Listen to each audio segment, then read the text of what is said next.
Welcome to the Starblaze Music and News Podcast. Today we have a very special guest, Lily Head. Hi. How you feeling today? I'm good. How are you? Mighty fine. Ooh, mighty fine. It's a good day. What can I say? What can I say? Ready to just hop into it? Yeah, let's do it. Ready to do it? Let's just, yep. Okay, well, for the folks who don't know, what seeds were planted that led you to becoming the musician that you are? Ooh, I like that. I like that question. The seeds that were planted. I think it comes from different types of trees, you know? Okay. I immediately thought of my ancestors because I've always been extremely connected to these ancestors that have been guiding me since I was a kid, you know? But I think also there's been a lot of I create everything around growth and change and transformation, you know. Mm-hmm. But for growth and transformation to happen, you need experiences, you know. And I think at the time I didn't really realize that that's what was shaping me, you know.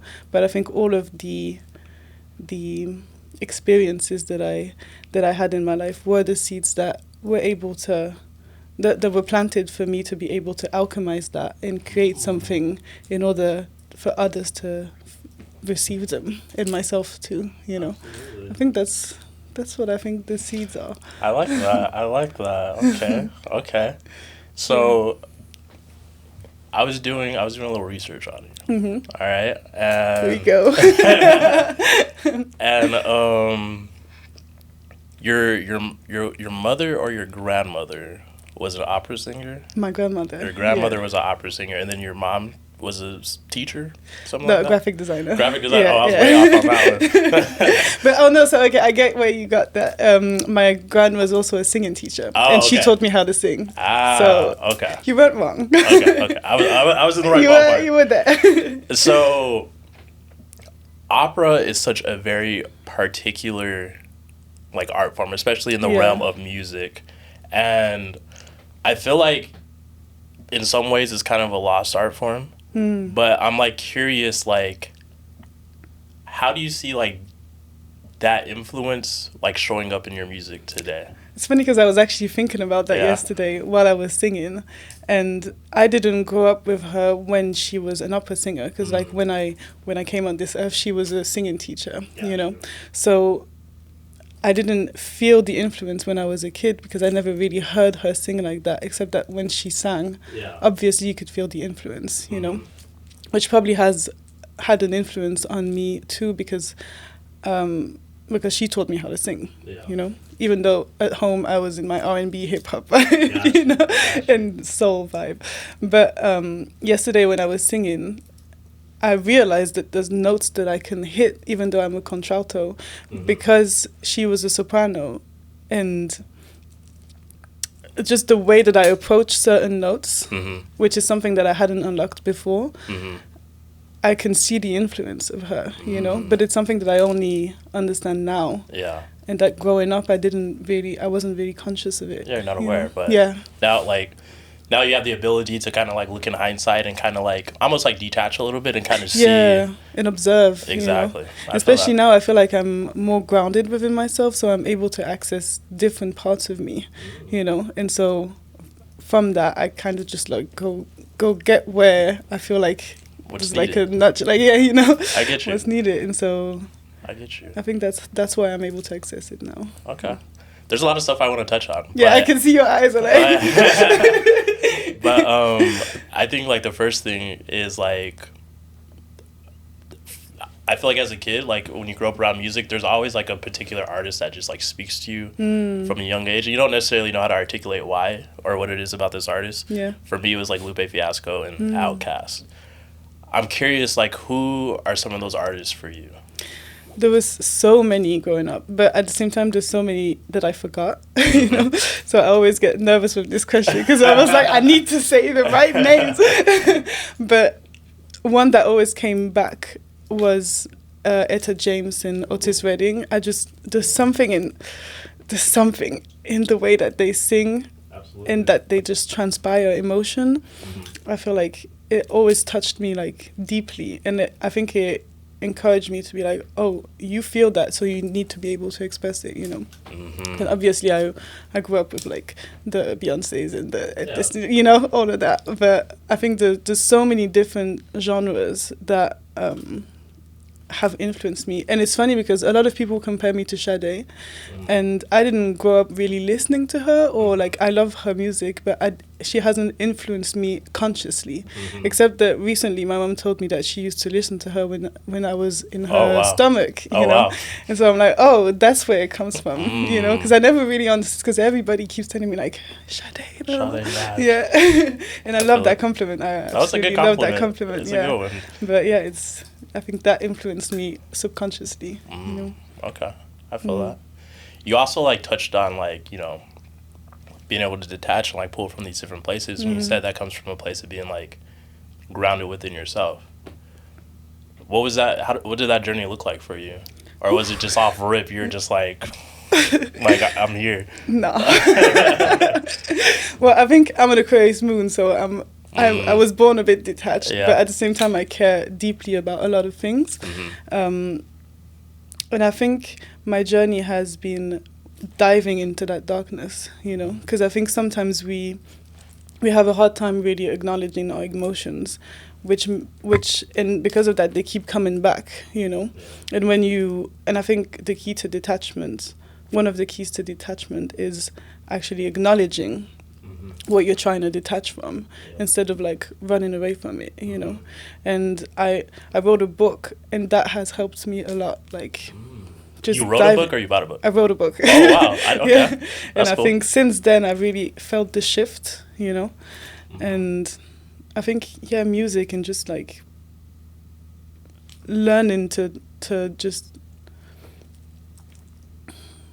be content within myself, you know. I think that has helped me detach. And also I think what helps me too is just like having a clear perspective, like a clear, not a plan, I wouldn't call it a plan, but like a clear view of where I want to go and what success looks like for me, and what like me being happy looks like for me. And I think now that I know where I'm going, and not in terms of like material success, it's just like as a soul, what fulfills me, that has helped me be like, well, that I don't care about that, I'm just going there, you know. And it's like having this inner knowing of like, I know where I'm going, you know, and I know where I come from, and I'm at peace with that. But I know where I'm going. And I think once you hit that, obviously you still get triggered and everything, for sure. But like I get triggered all the time, but like you approach triggers differently because you see it as like an opportunity to grow. You know? Absolutely. Absolutely. So like, would you say like during the times where you are like shooken up or whatever, and you're not feeling grounded, does like reflecting upon like where you're going like help you bring you back to center, or like what are some things that help you like come back to center? Yeah, I think just on my way here I was reading, I have like a whole note of like who is my higher self, you know. I was like grounding myself in that. Also I think journaling helps me a lot, meditating, like when I just feel a bit off, I know I dive into meditation, or I just like go for a walk and I connect to my body, you know. I just have loads of different little tactics to like reconnect to myself. But some days it's difficult. Sometimes I have a hard time, like, you know, it's just I feel this anxiety that's like with me, but like you need to understand that everything is temporary, you know. Absolutely. It's just like it's passing. Absolutely. Emotions are just supposed to pass through you, you know. 100%. You're definitely like touching on some stuff that like resonates with me deeply, and stuff that I've had to like learn. But like I think a big part, like one of the main things was that like ultimately life is ebbs and flows, highs and lows. Yeah. And I feel like when you start to like understand that and like really like recognize that, then like your problems of today don't seem as like, oh, this is like the end of the world, like what am I gonna do? Because it's like without these lows, like the highs won't exist, and like vice versa. So it's like no matter what, like there's always another side of the hill. Completely, yeah. So and you learn more about yourself in the lows. Absolutely, too, absolutely. I always say that the most growth comes from uncomfortable situations. So yeah. You dropped a project recently. Yes. It's called Act 1, The Art of Letting Go. Mm-hmm. Tell me about this project. How did it come about? Like, what was your mindset going into it? It was a journey. Yeah. It was so it's part of a trilogy. It's the first. That's why it's Act 1. I figured you'd understand. It's part of a trilogy called Tales of the Moon, and it started when I moved to London 3 years ago from Belgium, and I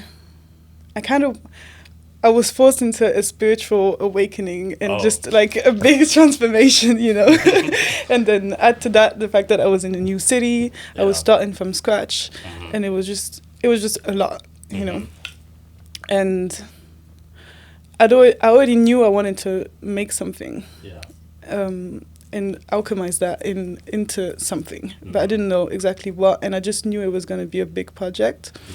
And then I started meeting people and just making songs without really like having a plan, which is rare for me because every time I make a song or I write a song, I always imagine the music video, I know how the beat is, I know this and that. This time I was like, I'm just flowing, And so, and then at one point, I don't know, I had like a download and everything just like came together. And at first it was supposed to be one project, and I just kept hearing The Art of Letting Go, and I was like, it's that, but it's not that. Something is missing, Then I think at one point I had a conversation with my creative director at the time, and I was just like, I'm going to make a trilogy, and I'm going to write a book about it. Okay. And then they were like, okay. Let's do it. And then I eventually did it. One day I woke up and then I wrote a book, and then I made like the first act, and then now the second one is busy getting mixed. Then that's exciting. The third one is on the way too. Yeah. So is the book the same title or is it different title? Yes, yeah. Sorry, I didn't explain that. The book is called Tales of the Moon. Oh, okay. I'm really allowed an exclusive shit. The book is the completion of like the 3 EPs basically, and there's like journals to connect to yourself. Oh, I like that. Yeah. Get a little personal with it. Yeah, okay. Exactly. I like that. Just help people because it's really about, this project is about when you're in this in-between phase where you still kind of identify with the old version of you, but at the same time you also identify with the version of you that you're going towards, and it's like this in-between phase where you don't really know what's happening, and you're just like, can I swear? Yeah, go for it. What the fuck is happening? Like, what the fuck is this? And like, it's about this, and it's like giving, because I studied psychology and I've always been passionate about it, and so it's like giving tools to people through music and through words to connect to themselves and detach. That's very, very powerful, and I think it's interesting that you do psychology too. But I think that's very powerful because I think people often don't recognize that the power that their words have. Yes. And like the powers that they say to themselves, whether it be their own words or the words other people are that they suck in, like, you know what I mean? Yeah. Mm-hmm. So that's really interesting, and like I think like a reoccurring thing, like just hearing you talk and like thinking about the stuff that I've heard and seen from you, and I kind of touched on it before, is just like a strong amount of intentionality, right? And I think that comes from a place of being just very conscious of like the power that you yield. Does that make sense? Yes. Does that resonate or no? It does. I appreciate that. Just, it went there. For sure. But I'm curious, you talked about how, you kind of started this project as you were transitioning from Belgium to London, and the project is called The Art of Letting Go. So I'm curious, like, what, if you're comfortable sharing, if you're not comfortable, that's fine. But what aspects of yourself do you feel like you have to let go in order for this to like come about? I think the biggest thing that I had to let go is doubt.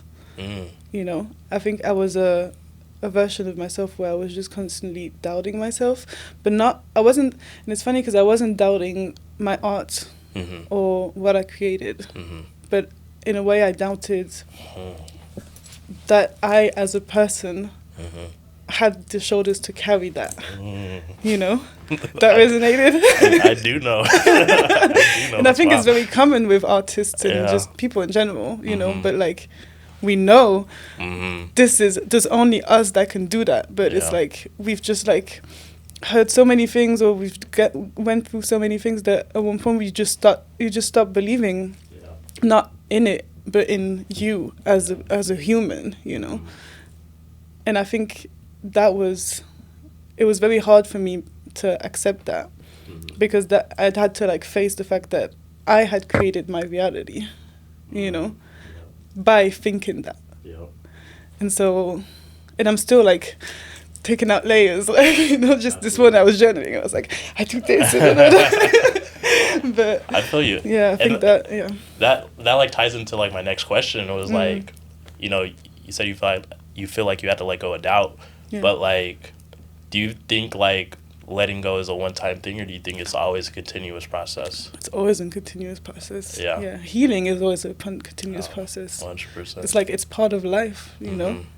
It's life. No, 100%. 100%. No, life is hard at times, but it's like, you got to walk through the fire. You just want to get to the other side, you know? Exactly. So. Then you're going to meet another opportunity for you to grow, and then find something else to let go of, and then just continuously let go until what? I don't know. I don't know at one point, like, when can you actually feel like you've shed everything, you know?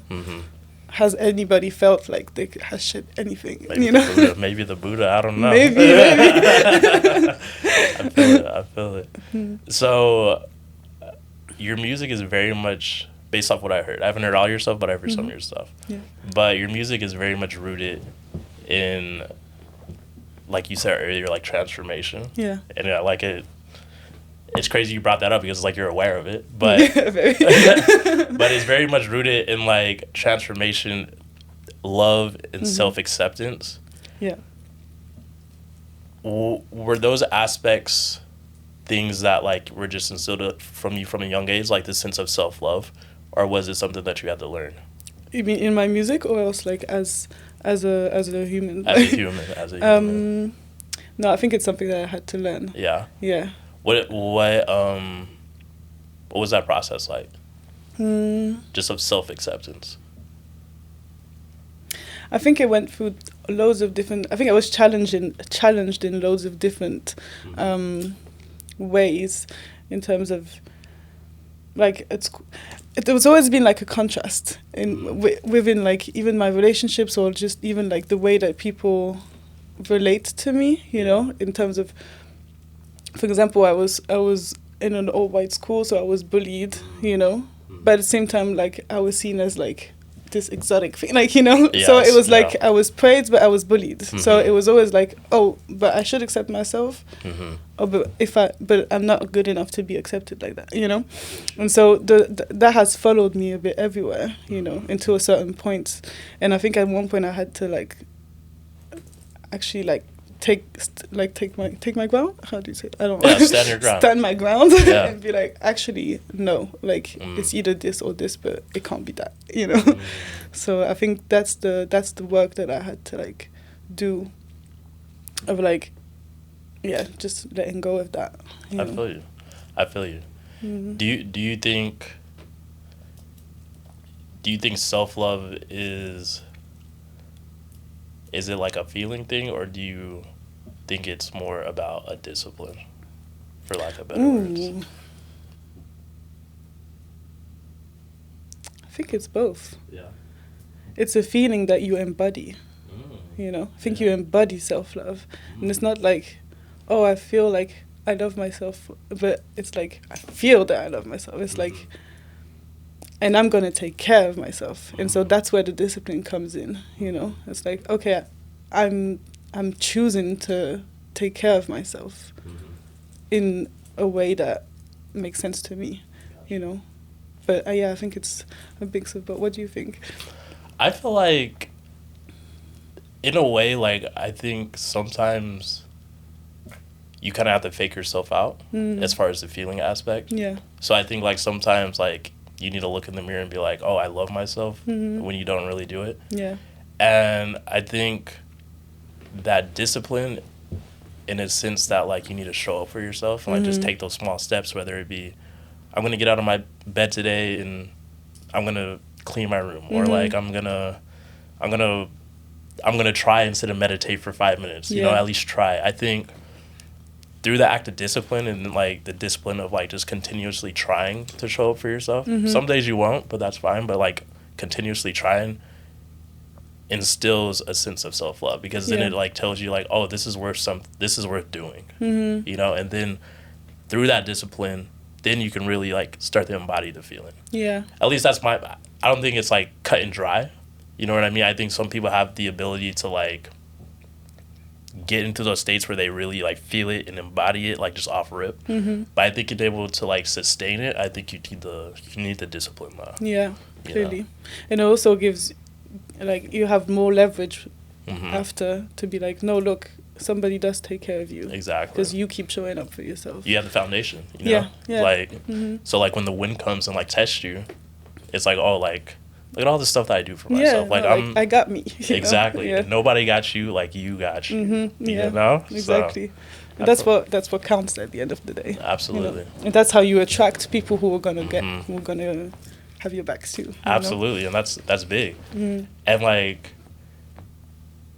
to tie it back into music, like, it seems like that you've built somewhat of a solid team around you. What was the process like of, like, you know, finding those people who, like, see the vision and they trust the vision and they trust in you?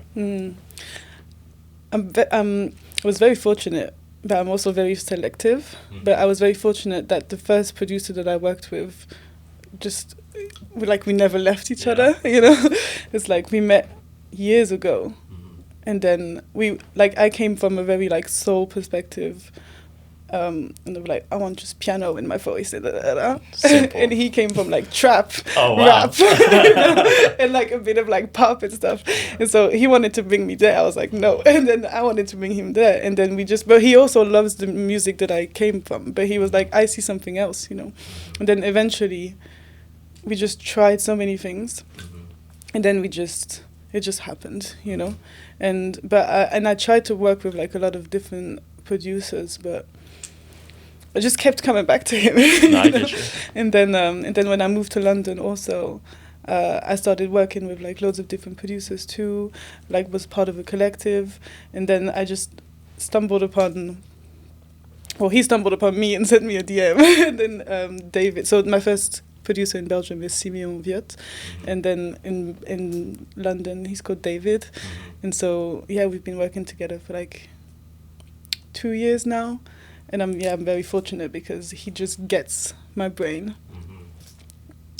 Even though I just sent him a meme this morning, because I was like, trying to, like, you know, when you try to explain to a producer how you want your voice, and it's just like, I want my voice to be like this, like, I want it to be, you know? And he always, they both, like, get it now. You know? They understand the language. They understand. I feel and so I've been very fortunate to work with them, and even like I have the best friends, to be honest. Like, I just have the best friends. They're just so supportive. Like, every time I have all of my music videos that you've seen is because we all did it together, you know? Like, one of our friends is my stylist, one is my videographer. Like, you know, we just do everything together, and they never, like, question anything. I'm just like, oh, I have this idea. Okay, what can I do, you know? And, like, even the short film that we made, like, we all did everything together, you know? And so I'm very grateful. You got a good crew with you. Got a good crew. Yeah, even my friends, like, now they manage me and they helped me out and stuff, and they're just That's like, very grateful. What would you say is something that collaboration has taught you? Because, like, for me, right, like, I tend to create a lot in a vacuum, and, like, through that, I feel like you do get a certain level of, like, pinpoint clarity, but at the same time, it cuts you off from, like, external influence, for lack of better words. So, like, what's something that, like, collaboration has taught you that you wouldn't have gotten anywhere else? I think a sense of belonging. Okay. You know? I like that. Because, like, for me, community is very important. And I tend to, like, naturally create community wherever I go. You know? And, like, I think you need a balance. Yeah. Because, like, I'm also someone who needs, like, my own space. I hate, like, creating when there's people in the studio. Like, I need my little alone time, you know? I get you. But then, at one point, you need the balance with collaborating and building community, because at the end of the day, like, you can't walk alone forever. Absolutely. You know, and you need to find like spaces where you can go to in order to feel like you're going, like, sense of belonging, you know.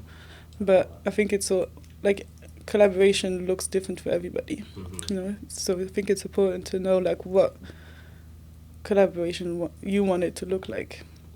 And I think also, before I kind of lost myself in wanting to collaborate with everybody and let's do it, let's go, and sometimes people just they don't have the same vision as you. That's you know, they're not going on that same path, you know. So I think it comes back to detachment, and we just, okay, let's do it. If it aligns, it aligns. If not, let's keep it pushing. Good luck. And then if we realign, we realign, you know. I feel that. Yeah. I feel that. So, on your project, dope project, by the way. I like a lot of the songs on there. Thank you. I think there's like this interlude. I think it's like right before Gravity, or it's on Gravity, but there's this. Oh, yes. There's this interlude. And you're kind of like going on this monologue talking about different things, and like one of the things that stood out was like protect your heart from others, but also yourself. Yeah. And I was like, wow, like that's a perspective that I haven't heard before. Oh, no? Interesting. So like, I'm curious, and like I live by a mantra. It's PYP, protect your peace, right? And like, often when I think of it, it's typically like just, you know, protected from outside energy coming in and just like messing with your vibe. But like, I never really considered, at least consciously, like, oh, like sometimes your own energy can like mess up your vibe. Yeah. So can you kind of like speak on that like interlude and kind of like the feelings that was there when you were making it and stuff? I wonder, like, you said something that's interesting, of like that you need to protect yourself from other people's energy. To an extent. Yeah. You know?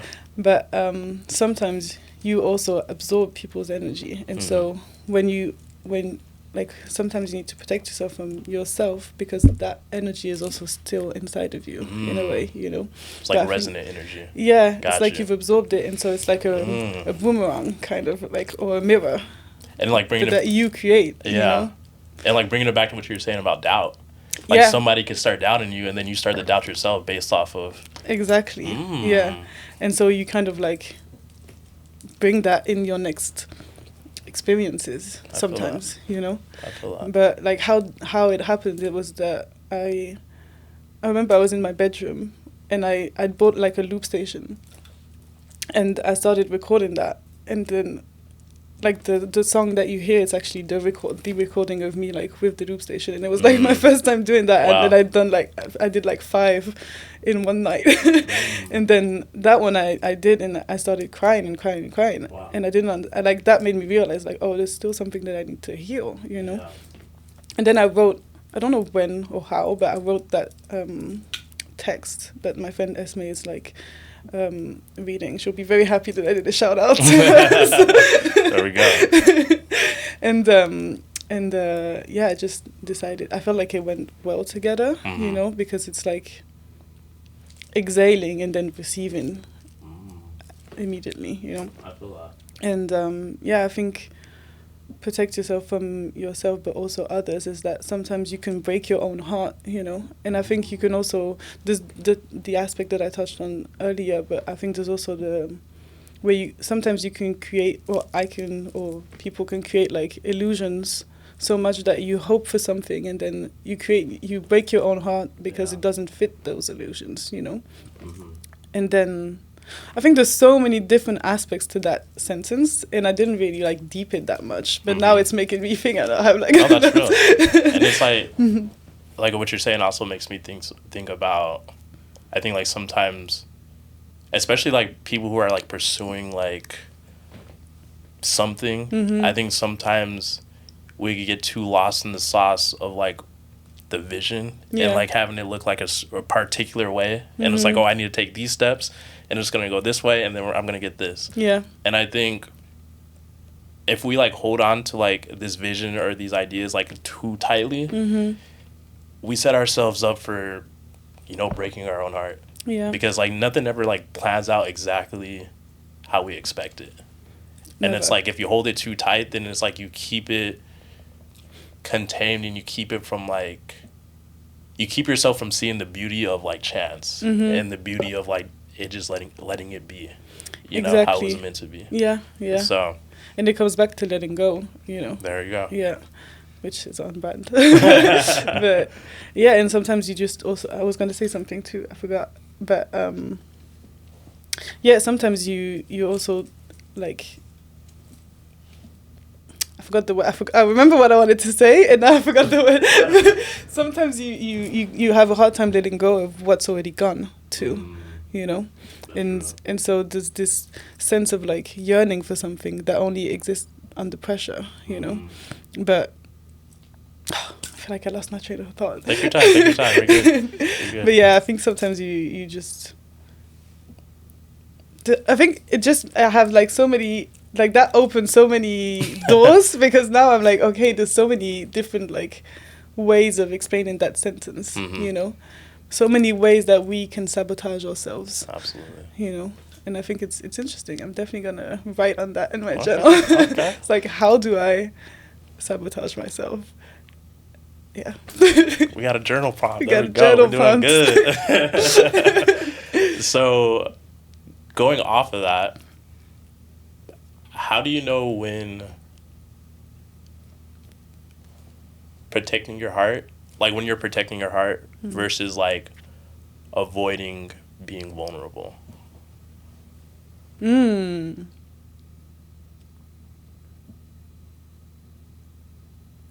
I think it's recognizing, it comes back to like knowing yourself, you know, because like I personally don't really have the fear of being vulnerable most of the time, but actually, let me not say that because I don't know. Maybe I don't know that yet, but maybe yes. But I think when it's fear-based. Wait, I'm having. No, take your time. I'm seeing. I'm having visions. Can you repeat that question so that I can like lock it in? Yeah. So like, how do you know? Like when you're protecting your heart, how do you know that when you're doing that, you're not doing it out of a fear of being vulnerable?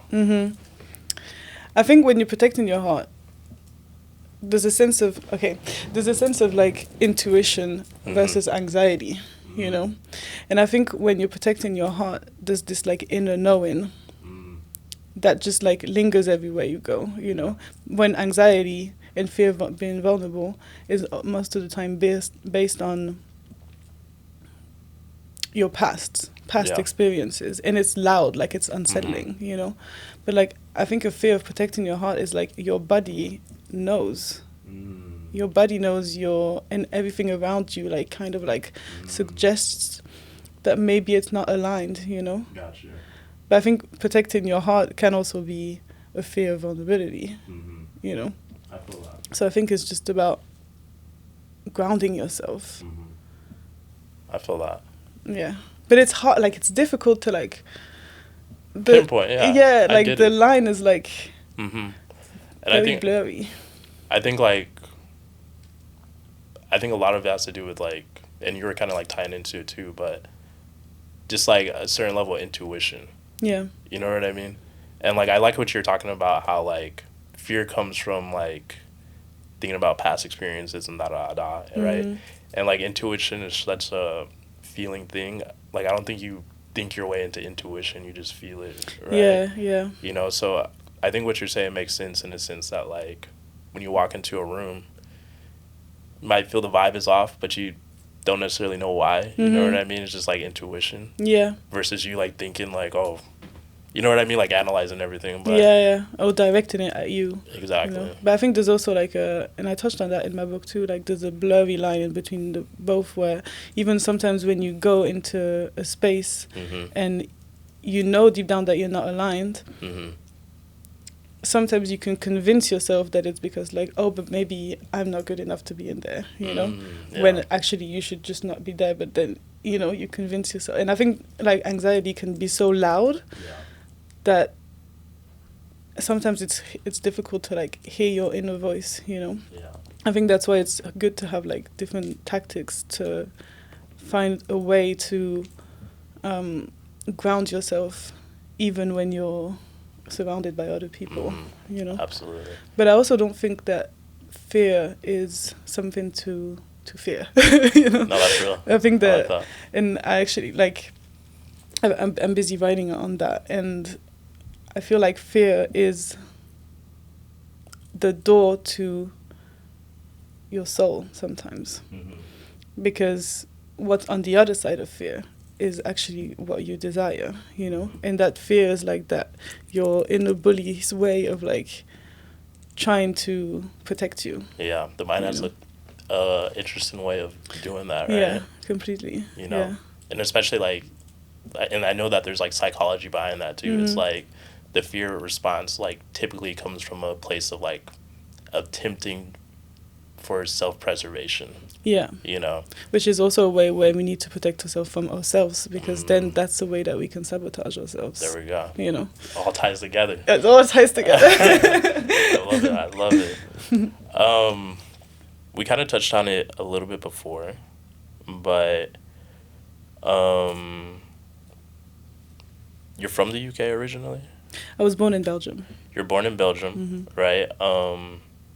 You're based in Brussels now? No, I'm based in...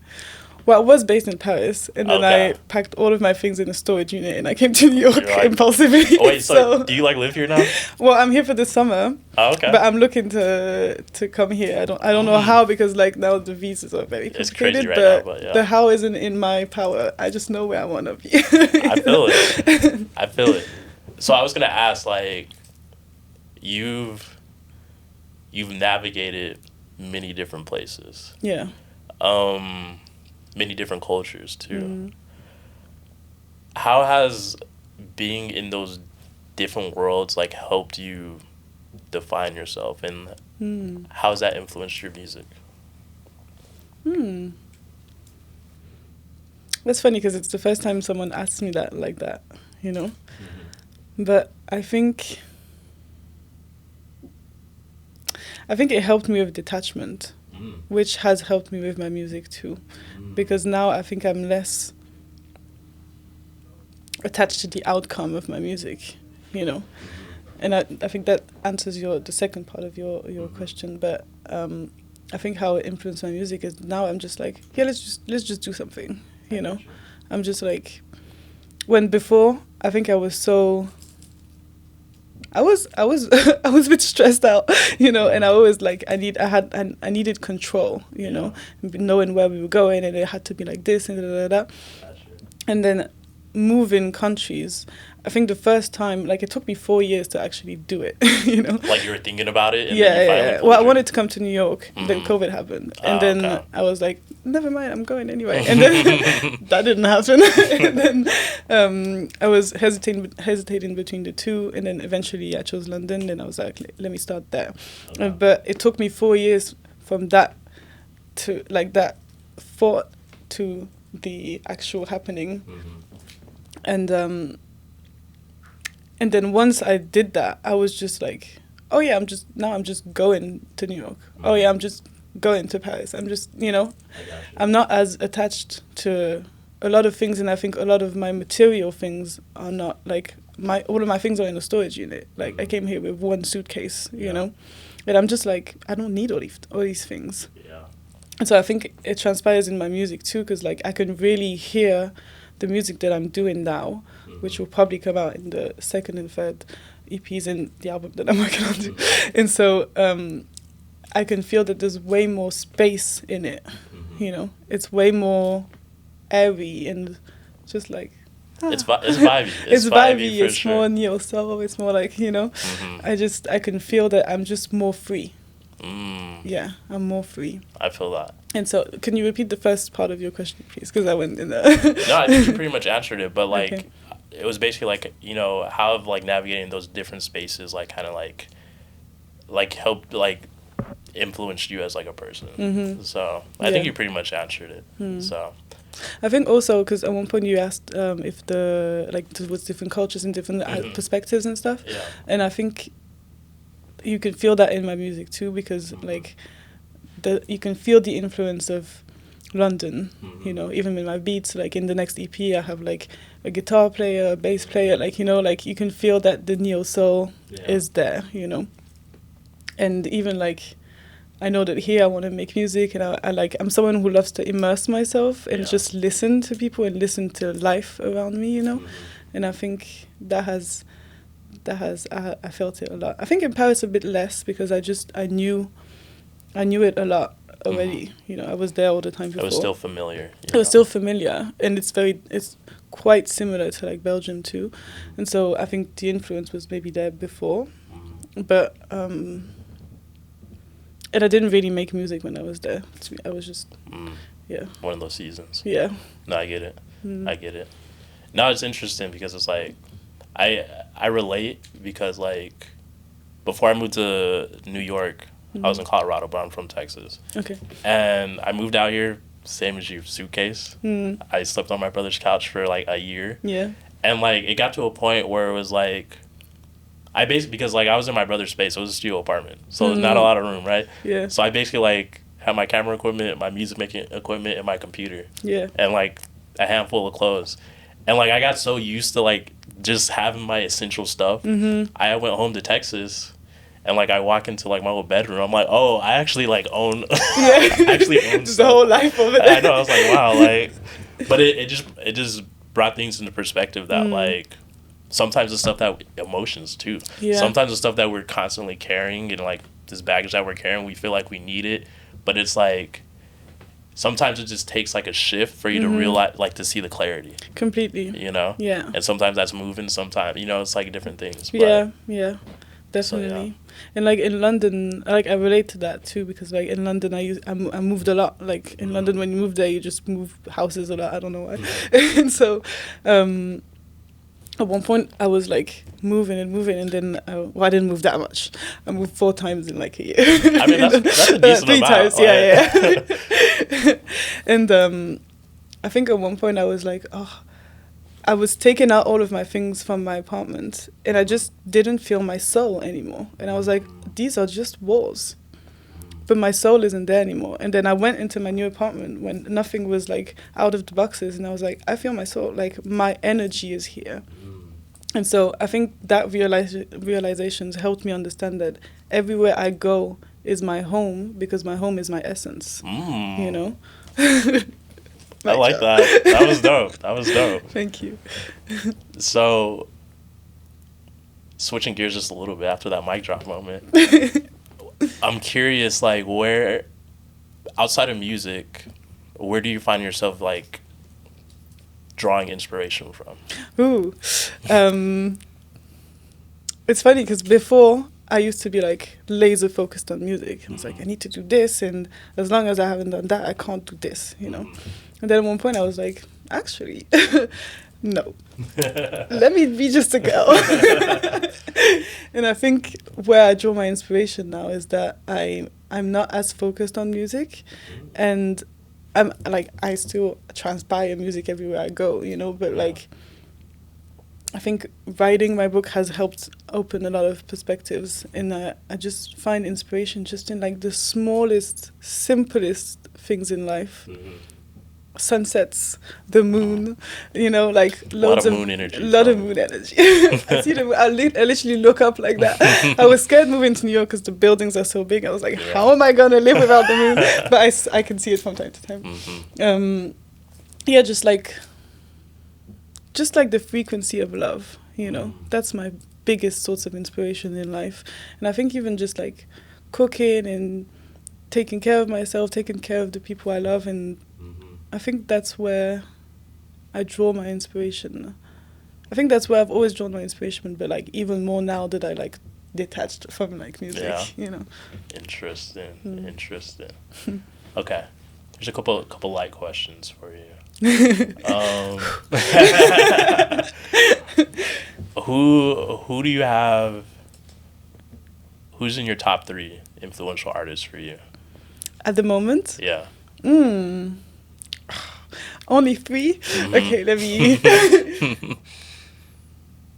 Last year I listened to Sailor a lot. I'm not super familiar. Oh, like she's so good. Yeah. She's from Miami. Okay. Florida. Florida, yeah. Miami, Florida, yeah. I'm not American, no.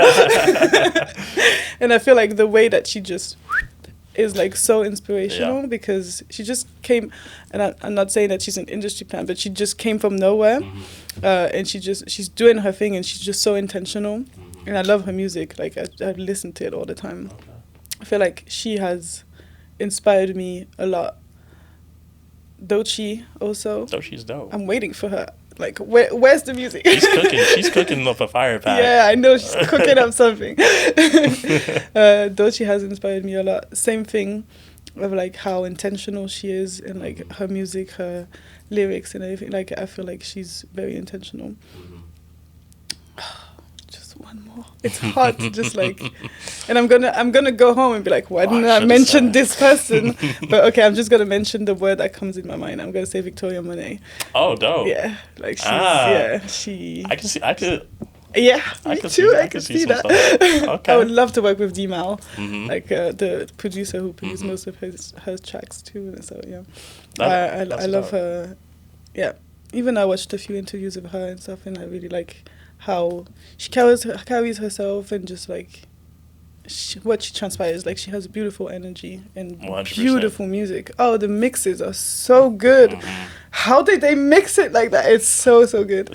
Yeah. I feel like she like low key like, mind you, like I come from a very hip hop oriented lens, but I feel like she low key gets kind of slept on. I agree. You know. Yeah. But she's like super dope and like. Like she has a very like strong like elegant energy to her. Yes, yeah. She produced a couple like short films herself that were like super sick. Like yeah. Her visuals are dope too. Super dope. So. She has like, I really want her to like get more visibility in all of them and everybody. I feel it. Yeah. Okay, another question. Let's say 30, 40, 50 years from now. When people think of Lilyhead, what feelings do you want to come about?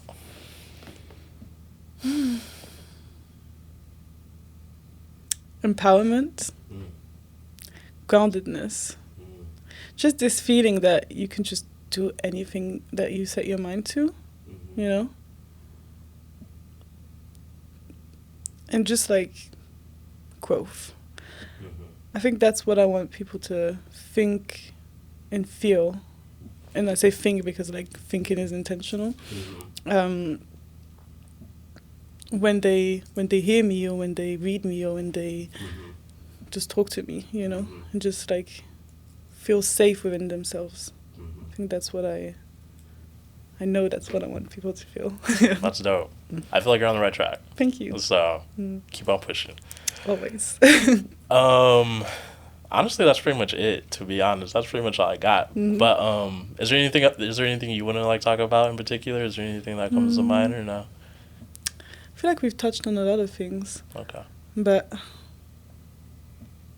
don't know. I'm just grateful to be here, to be in New York, This is my first U.S. interview. Oh, there we go. Historic. I'm very happy. And yeah, I have loads of things coming out soon. Like my EP is coming out. I don't know when. It's probably on the this way. year. It's on the way. And yeah, I'm very excited for what's coming. Okay. And I'm looking forward to watch this interview when I'm on the other side of it. There we go. Yeah. Awesome. Well, if people want to find you, where can they find you at? You can find me on Instagram, Lilyhead Music, and on Spotify on every platform, Lilyhead, Lilyhead. Just like that. Just like that. All right. Well, that has been the Starblaze Music and News Podcast. We had Lilyhead in the house. Great interview. Great talk. If you enjoyed it, make sure you like, make sure you subscribe, drop a comment.